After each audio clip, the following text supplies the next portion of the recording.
Okay, now let's take a look at this question. A, B, and C are guessing a double digit. A said it is not a multiple of 7 and it is greater than 40. B said it is an odd number and it is bigger than 50. C said it is an even number and it is bigger than 60. Each of them is only half right. The number is. Now, first of all, what should we do first to summarize it is to draw a list of the information, right? So let me try to list down all these informations. First of all, A is that it is not a multiple of 7.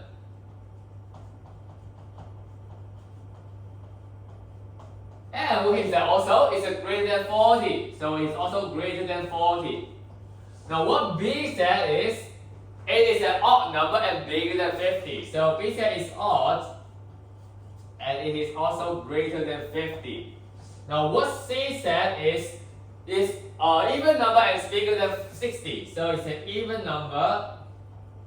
It is larger than 60. Alright, now all of them has only half right. What does half right mean? That means for each of the two statements of these three people, only one statement is correct. So it can be either right and wrong. It's only one right and one wrong. Alright, so let's think about how do we find out the actual number here. An idea? Now let's observe in this list of numbers. Are there any information that is very close and have a close relationship? Even and odds, very good.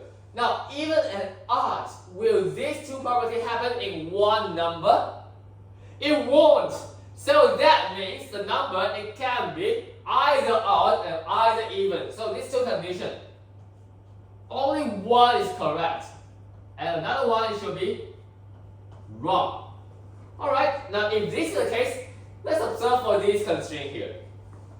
The number is larger than 50, the number is larger than 60. If this is one right and one wrong, how about these two conditions? Because in total for these two people, there are two right and two wrong. We already used one right and one wrong. So for these numbers, again there must be one right and one wrong.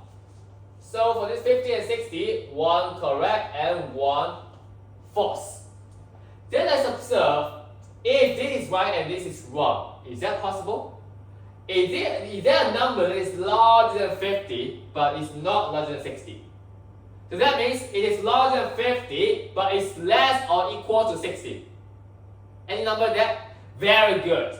So it can be possible that this is right, this is wrong. What if this is right, this is wrong? If the number is larger than 60, is this larger than 50 wrong?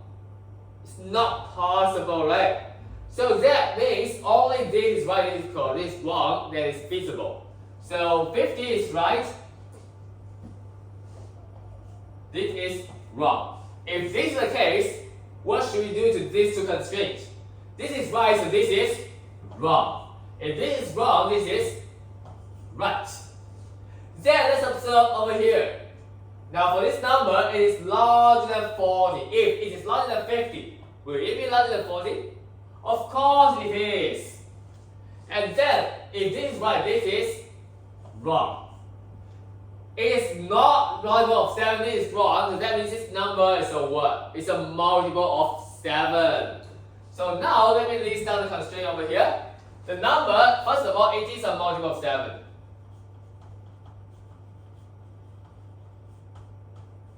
Secondly, it is larger than 50. Thirdly, it is an even number. But larger than 60 is wrong, so that means it should be what? It should be less than or equal to 60. So it should be less than or equal to 60. So that means the number is between 50 and 60. It's an even number, multiple of 7. What should it be? 56. Very good. So the number is 56. 56 is a multiple of 7. It is between 50 and 60. It's an even number. Right? So in this question, you'll see that in the question, we are given only half right of each of the statement. Then, what have we applied? So the question here. This wrong is right, this right is wrong. What have we applied here? We use the contradiction method. Alright, so in contradiction method, so in question like this, now in contradiction,